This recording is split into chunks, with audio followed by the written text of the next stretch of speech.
If you've ever been sabotaged by your own family, hit that like button and subscribe right now. You're not going to want to miss what happened next. The Princeton Merit Scholarship was worth $140,000. Full ride. 4 years of tuition, room, board, and a stipend for a first-generation college student studying educational policy. I'd worked 3 jobs through high school to afford SAT prep courses. I'd spent weekends at the library instead of parties. My essay on reforming rural education access had made the selection committee cry. I was 17 years old, sitting in that scholarship interview room, when my 22-year-old sister Valerie walked in uninvited. "I need to speak," she announced to the 5-person panel. Our mother sat in the corner, silent. She'd driven us both there but hadn't said a word when Valerie climbed into the car that morning. The scholarship coordinator, Dr. Patricia Morrison, looked confused. "Miss Chen, this is your sister Emma's interview time. I'm here to provide context the committee needs to hear." Valerie had dressed in a blazer I'd never seen before. Her hair was professionally styled. She placed a folder on the table. "My sister is academically talented, yes. But she lacks the maturity and focus for a program of this caliber." My throat closed. I couldn't breathe. "Emma changes her mind constantly," Valerie continued, her voice steady and practiced. "She'd rehearsed this.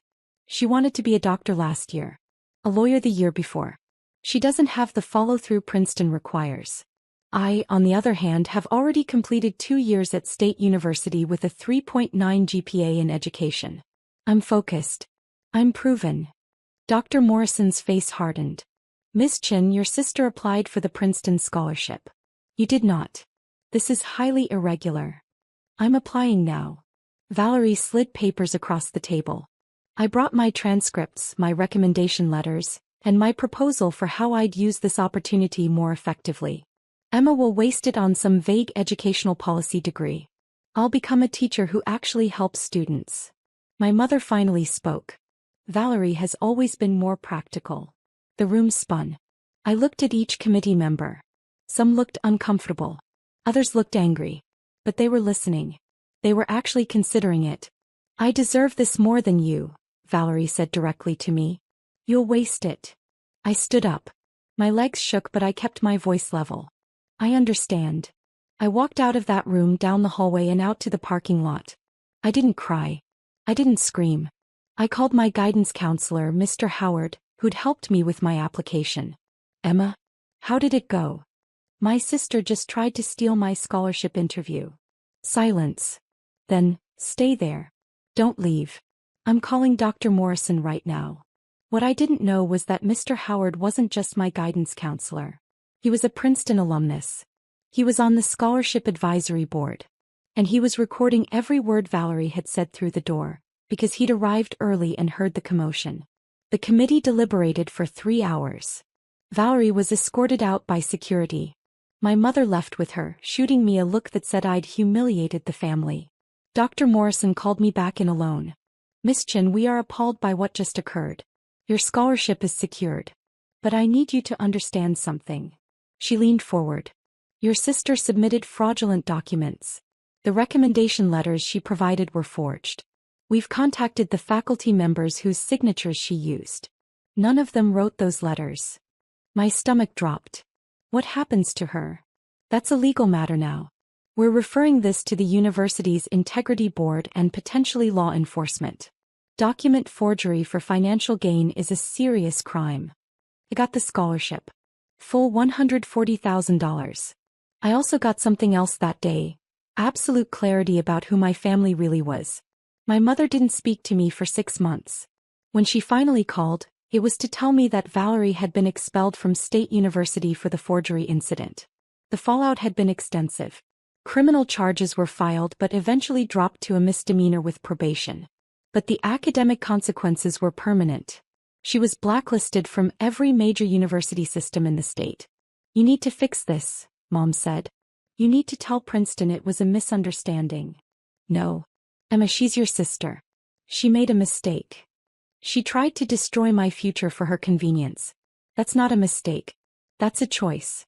I hung up. That was 2015. I went to Princeton and I didn't just survive. I dominated. I completed my undergraduate degree in educational policy in 3 years while working as a research assistant for Dr. Morrison herself, who became my mentor. She introduced me to the Dean of the School of Public and International Affairs. I started my master's program at 20, focused on college access and financial aid reform. My thesis was on scholarship fraud and academic integrity violations. I interviewed over 200 students who'd been victims of application sabotage by family members, friends, and counselors. The research was groundbreaking. It was published in 3 major education journals. Forbes featured it in a piece on first-generation college students. By 23, I had my PhD. My dissertation on reforming college admissions to prevent family interference earned me job offers from 7 universities. I chose Whitmore University, a prestigious private institution in Connecticut, as their assistant dean of admissions. At 24, I was the youngest person to hold that position in the university's 180-year history. I built my life deliberately. I bought a small house near campus. I published regularly. I spoke at conferences. I dated carefully and eventually met James, an economics professor who respected my work and my boundaries. We married quietly at City Hall. I sent my mother graduation announcements. She never responded. I sent a wedding invitation. Returned unopened. I didn't reach out again. I had colleagues who became friends. I had James's family who treated me like a daughter. I had students who sent me thank you notes years after graduation, telling me how my advocacy for first-generation students had changed their lives. I didn't need the people who'd tried to sabotage me. By 30, I was promoted to Dean of Admissions. I oversaw a $340 million financial aid budget and a department of 47 people. I reformed our scholarship programs to include protection protocols for applicants. I created a confidential reporting system for students experiencing family interference. Our retention rates for first-generation students increased by 34% in 3 years. Valerie's name never crossed my mind. I'd moved on completely. Until last month.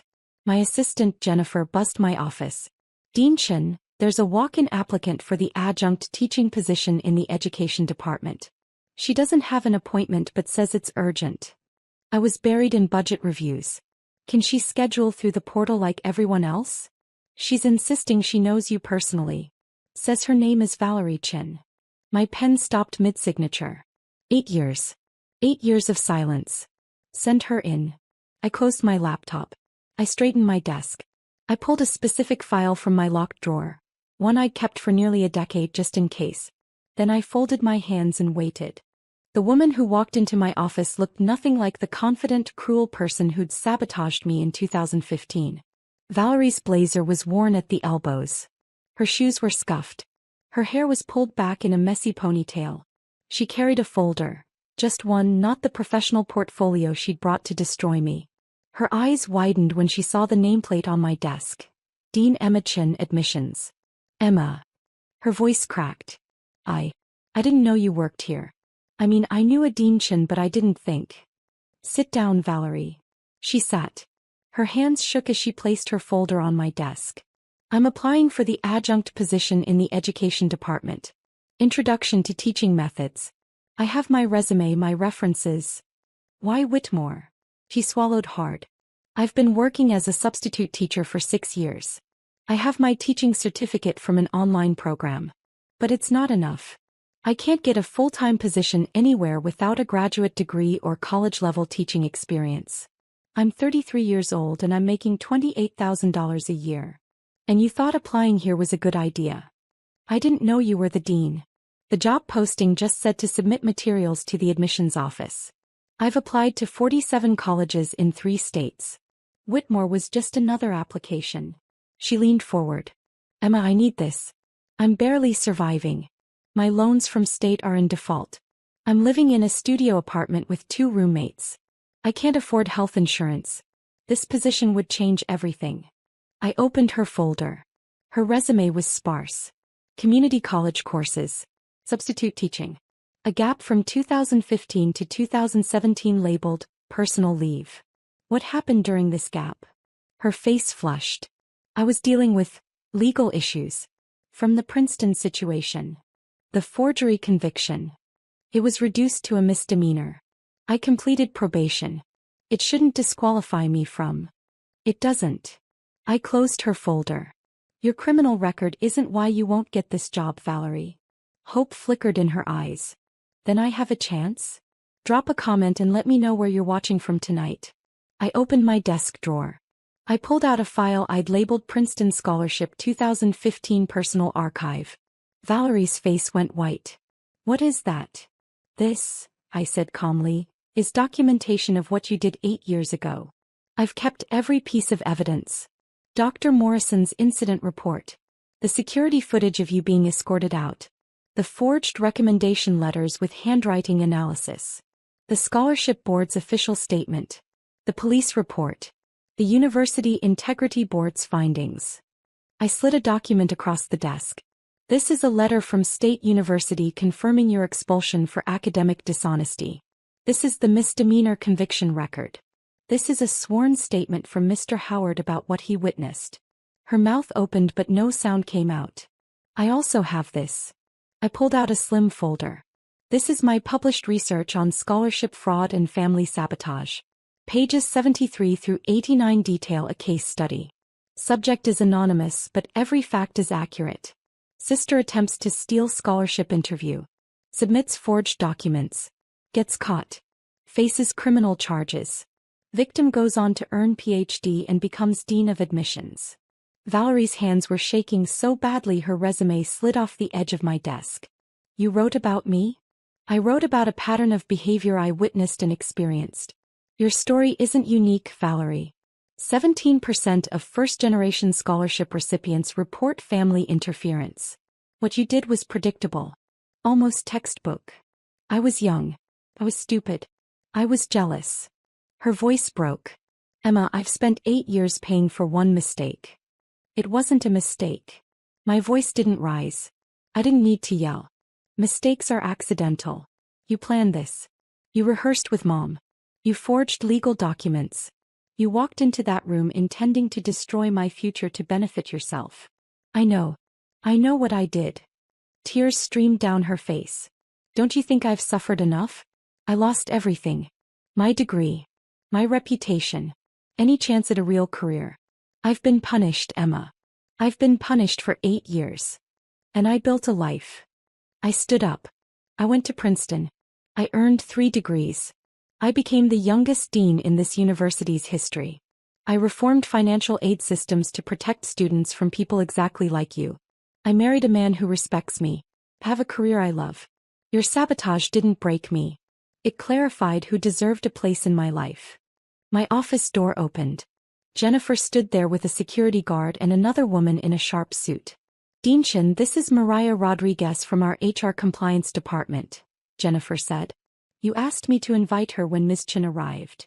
Valerie looked between us, confused and panicked. What's happening?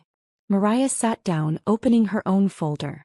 Ms. Chen, I need to inform you that your application for employment at Whitmore University has been flagged during our standard background verification process. What? Why? Our policy requires disclosure of any academic integrity violations or criminal convictions related to fraud or forgery. Your application listed neither your expulsion from State University nor your 2015 misdemeanor conviction. Mariah's voice was professional and cold.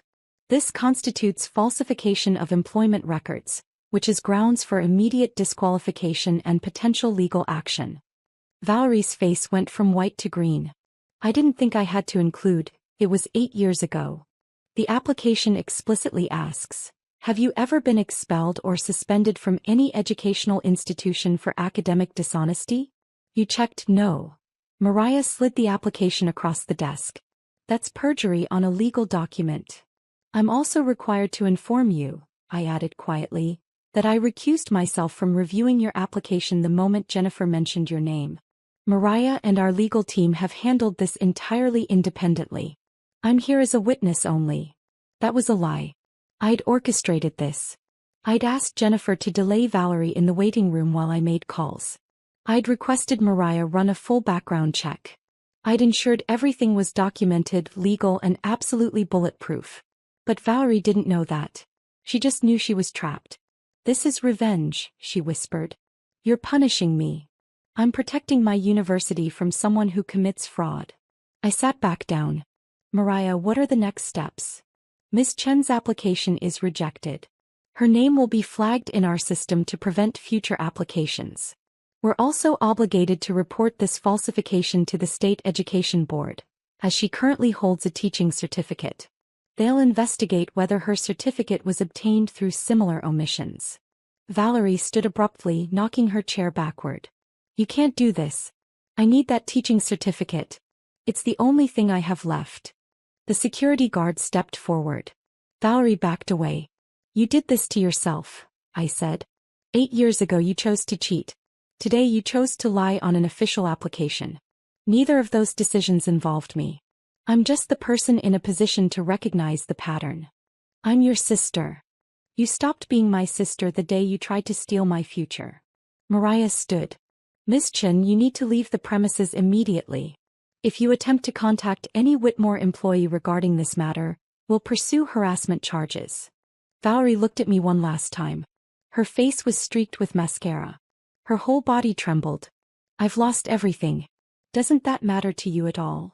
I met her eyes. You taught me exactly how much I was worth to you. I just raised my price. Security escorted her out. The door closed. Mariah turned to me. Dinshin, I need to ask. Did you know she would falsify her application? I suspected. People who commit fraud once often do it again. It's documented in my research. I handed her my published study. Page 112. Recidivism rates among academic fraudsters. Mariah smiled slightly. You're terrifyingly thorough. I'm a dean. It's my job. That evening I went home to James. He poured me wine while I sat at our kitchen table staring at nothing. How did it go? He asked gently. Exactly as predicted. I took a sip. She lied on her application. She's blacklisted. Her teaching certificate is under investigation. She left crying. How do you feel? I thought about it. Empty. Not satisfied. Not guilty. Just empty. James sat beside me. You didn't cause this, Emma. You just didn't prevent it. I could have warned her. I could have told her we do thorough background checks. I could have given her a chance to withdraw her application. Would she have warned you before she walked into that scholarship interview? The question sat between us. We both knew the answer. My phone buzzed. My mother. I hadn't heard from her in 8 years. The text read, Valerie told me what you did. How dare you ruin her life again? She's your sister. You're a vindictive, heartless person. I'm ashamed I raised you. I stared at the message. Then I typed back, you didn't raise me. Princeton did. Dr. Morrison did. People who believed I deserved opportunities one earned. You enabled someone who committed fraud against your own daughter. That's who should be ashamed. I blocked her number. Then I blocked Valerie's. James squeezed my hand. You okay? Yeah. I was surprised to realize I meant it. I'm done carrying their weight. Hit that subscribe button if you've ever had to set boundaries with toxic family, because what happened next proved I'd made the right choice. 3 days later, Jennifer forwarded me an email. The State Education Board had opened a formal investigation into Valerie's teaching certificate. Apparently, her application for certification had also omitted her expulsion and conviction. She checked no on the same question. Have you ever been dismissed from any educational institution for academic dishonesty? Her certificate was suspended pending investigation. Every school district in the state was notified. She lost her substitute teaching positions immediately. 1 week after that, I received a certified letter from a law firm. Valerie was suing me for intentional interference with employment prospects and abuse of administrative power. I handed it to Whitmore's general counsel. He read it, laughed, and filed a motion to dismiss. Dinshin, you recused yourself from her application review. You followed every protocol. Her employment rejection was based entirely on her own false statements. This lawsuit won't survive summary judgment. He was right.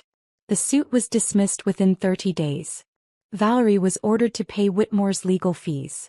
$8,400 she definitely didn't have. But the lawsuit triggered something else. The publicity. Local education blogs picked up the story. Applicant sues dean after fraudulent application exposed. They didn't name Valerie, but they detailed the case. My published research was cited. Journalists started investigating.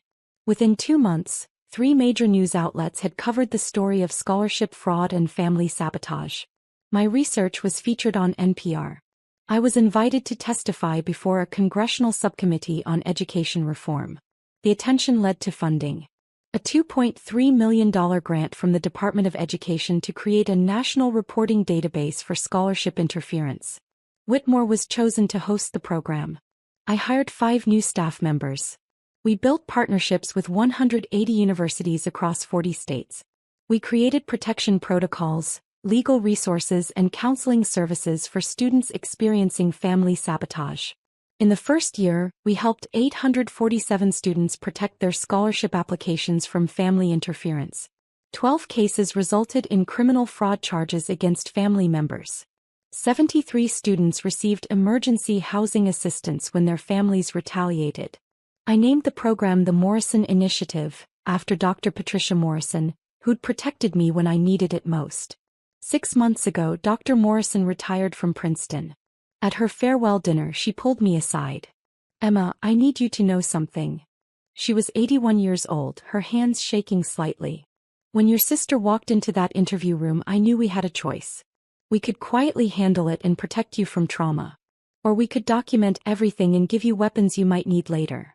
You knew I'd need the documentation. I knew people who sabotage once often do it again. I knew you were brilliant and you'd go far. I knew you might face her again someday." He squeezed my hand. "I'm so proud of who you've become. Not in spite of what she did, but because you transformed that pain into protection for others." I cried. For the first time in 8 years, I let myself cry about it. Last week I received a letter. Not email. An actual handwritten letter, forwarded through 7 addresses before reaching me. It was from Valerie. "Emma, I know you won't read this. I know I don't deserve your attention. But I need to write it anyway. I've spent 8 years making excuses. Blaming you for being talented. Blaming Mom for pressuring me to be perfect. Blaming the system for being unfair. The truth is simpler and worse. I was jealous. You were 17 and already smarter, harder working, and more focused than I'd ever been. I couldn't stand it, so I tried to destroy you. I told myself I deserved that scholarship because I'd worked hard too. But I didn't work as hard as you. I didn't sacrifice like you did. I just wanted what you'd earned without earning it myself. When you became successful anyway, I told myself it was luck. When you became a dean, I told myself you'd gotten special treatment. When I lost my teaching certificate, I told myself you'd ruin me out of spite. I'm in therapy now. Court-ordered after the lawsuit. My therapist made me write down every choice I made that led here. The list was 47 items long. You weren't responsible for a single one. I don't expect forgiveness. I don't expect a response. I just needed you to know that I finally understand. You didn't ruin my life. I did. 8 years ago and again 8 months ago and probably a dozen times in between. You deserved that scholarship. You earned your degrees. You built your career through talent and work. I tried to steal from you because I wasn't willing to build my own. I'm working at a grocery store now. Night shift, stocking shelves. It's honest work. It's all I'm qualified for. Maybe that's exactly what I deserve. I hope you're happy. I mean that. I hope you have people who love you and work that fulfills you and a life that makes all those years of sacrifice worth it. I'm sorry. For all of it. Valerie. I read it twice.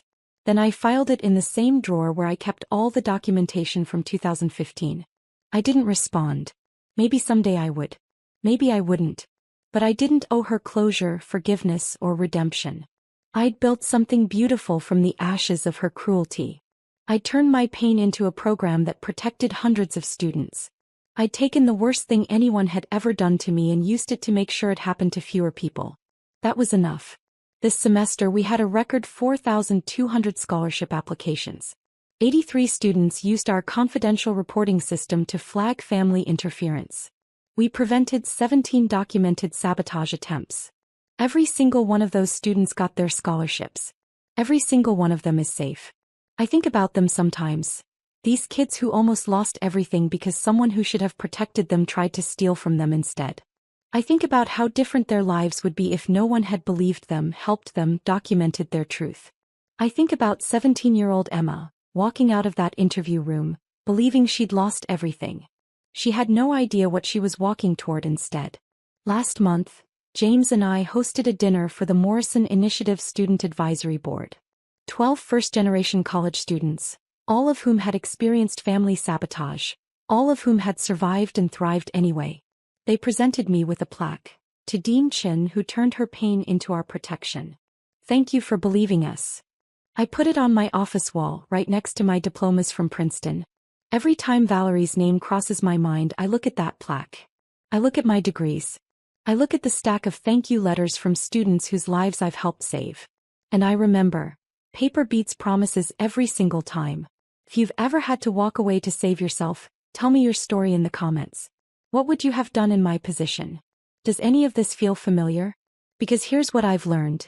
You don't owe loyalty to people who actively harm you, even if they're family. You don't owe forgiveness to people who aren't genuinely sorry. You don't owe access to people who've proven they'll use that access to hurt you. You owe yourself protection. You owe yourself peace. You owe yourself the chance to build a life with people who celebrate your success instead of sabotaging it. Valerie taught me that lesson 8 years ago. She reinforced it 8 months ago. I'm grateful for the clarity. I just wish it hadn't cost her everything to learn what I already knew. You can't steal your way into a life worth living. You have to earn it. And I did.